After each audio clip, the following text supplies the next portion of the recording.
নমস্কার, শুভ সন্ধ্যা।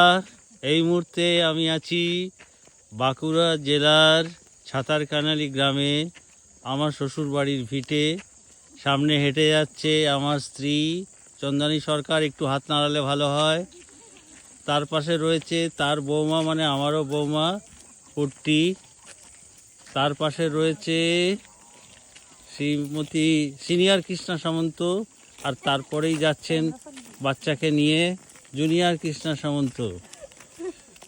তানি বাবা আসছে না, বাবা যাবে না, গ্রামের রাস্তা দিয়ে যাচ্ছি মেঠোপথে। দূরে সূর্যডোবা দৃশ্য দেখতে পাচ্ছেন, চারিদিকে মনোরম দৃশ্য। ধান কাটা চলছে, এখনও সব মাঠে হয়নি। এইমাত্র যেটা থেকে আমরা এলাম সেটা একটা খুব সুন্দর দিঘি। দিঘিটার নাম জলেশ্বর। আর সামনে আর একটা দিঘি দেখতে পাচ্ছেন দূরে, এটার নাম মাঝের বাঁধ।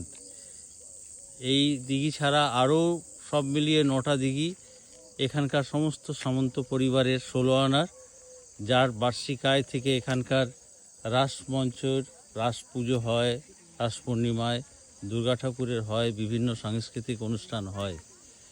এই গ্রামের নাম ছাতারকানালি। বাঁকুড়া থেকে মাত্র 5-6 কিলোমিটার আগে মাকুড় গ্রাম বলে একটি জায়গা আছে, সেখান থেকে 2 থেকে 3 কিলোমিটার আসতে হয়। আপনারা আসুন, এটা খুব সুন্দর দর্শনীয় স্থান। রাসের সময় এখানে দূর দূরান্তে যত সমস্ত গ্রামবাসীরা বাইরে আছেন তারা চলে আসেন এখানে রাস সমারোহের, রাসের যে উৎসব সেটা পালন করতে। নতুন ধান উঠেছে দেখতে পাচ্ছি, আমার পরিবারের সবাই সেই ধানের কিছু কিছু নমুনা সংগ্রহ করছে। জুনিয়র কৃষ্ণা সামন্ত,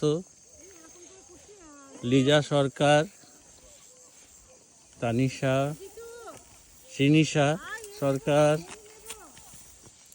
হ্যাঁ চন্দানী সরকার বলছে মুড়ি নেবে। এখানে গ্রামের মুড়ি ভাজা হচ্ছে, সেই কারখানা থেকে মুড়ি নেবে, ভালো মুড়ি, দেশের। গোল গোল মুড়ি।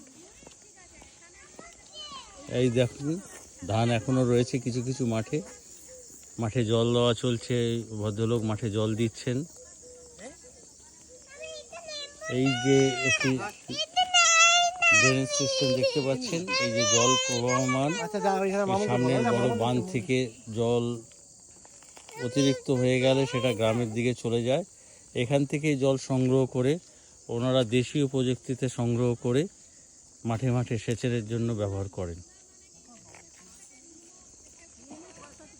গ্রামের একেবারে বিশুদ্ধ পরিবেশ, অক্সিজেন তাজা। দেখতে পাচ্ছেন কলা গাছ, বাঁশঝাড় ঘরে ঘরে।